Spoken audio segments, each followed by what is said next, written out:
We begin looking at the life of Samson, and we're going to look at him the rest of the week.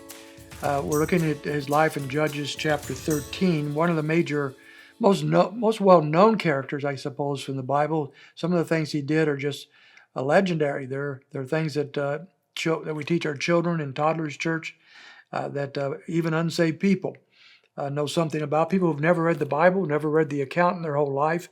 Nevertheless, some of them have heard of these stories. Probably most of these stories, and there's a lot here. Chapter 13, Samson starts off seemingly well. There's only two of the judges in which we get a background story of their birth, why they were born, God's calling, and so forth. The one is the very last one, really, by most accounts, and that's Samuel. And we pick up his story in actually in 1 Samuel. But this one we have of Samson. And so Samson's detail, he would become, Samuel would go on to become one of the greatest men in all Israel, all the history of Israel. Very little is ever said about him that's negative.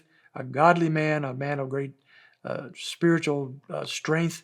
Samson would be just the opposite. They were both handpicked by God, both had good families and so forth, a lot of similarities, but their life turned out very, very differently, and sadly for Samson.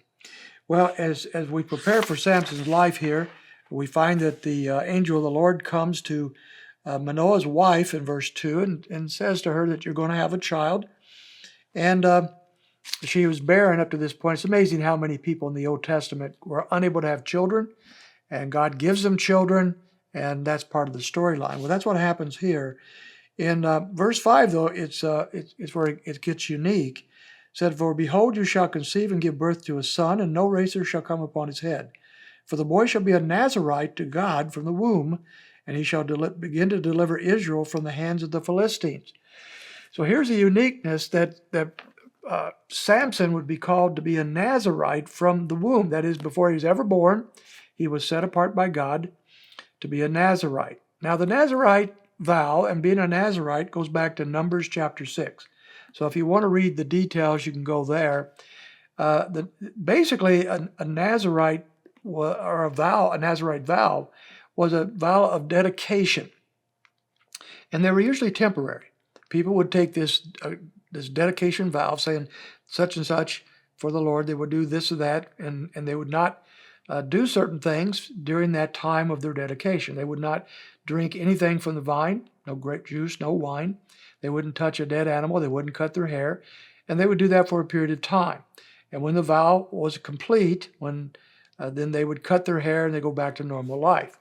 So that was what is normal. And we don't hear very often of anybody who was a Nazarite from birth. There might be a couple others. Some think John the Baptist, for example, was one. But Samson definitely was one. And so this is, in other words, he's to be dedicated to the Lord even before he's born. And so that's the beginning of the storyline. Now, Manoah wasn't there when the angel of the Lord came and announced this to his wife. And so later on, the angel of the Lord came to him and pretty much said the same thing. We drop all the way down to verse 16. Manoah still did not know it was the angel of the Lord. And he says to him, "What is your name?" Verse 17, "so that when your words come to pass, we may honor you." But the angel of the Lord, and remember the angel of the Lord in the Old Testament was always a pre-incarnate coming of Christ, of the Son of God, taking on either angelic or human form. And that's what the angel of the Lord was in the Old Testament. And he says, "Why do you ask my name, seeing it is wonderful?" So his name is magnificent, it's wonderful. He doesn't really give his name, but they give a burnt offering to him in verse 20, and the angel of the Lord ascended in the flame of the altar. He wouldn't eat their food, but he ascended in the flame of the altar. And Manoah now knows what's going on. He says to his wife in verse 22, "We will surely die, for we have seen God." He knows who this is now. This angel of the Lord is the Son of God. He has seen God, and he's frightened by that. But, of course, that was not God's desire, as his wife reminds him. If he wanted to kill us, he could have. But he's doing something wonderful. And so in verse 24, the woman gives birth to a son and named him Samson. And the child grew up, and the Lord blessed him, and the Spirit of the Lord began to stir him. So that's where we find the opening scene concerning Samson. Now we're going to pick up on his life in chapter 14.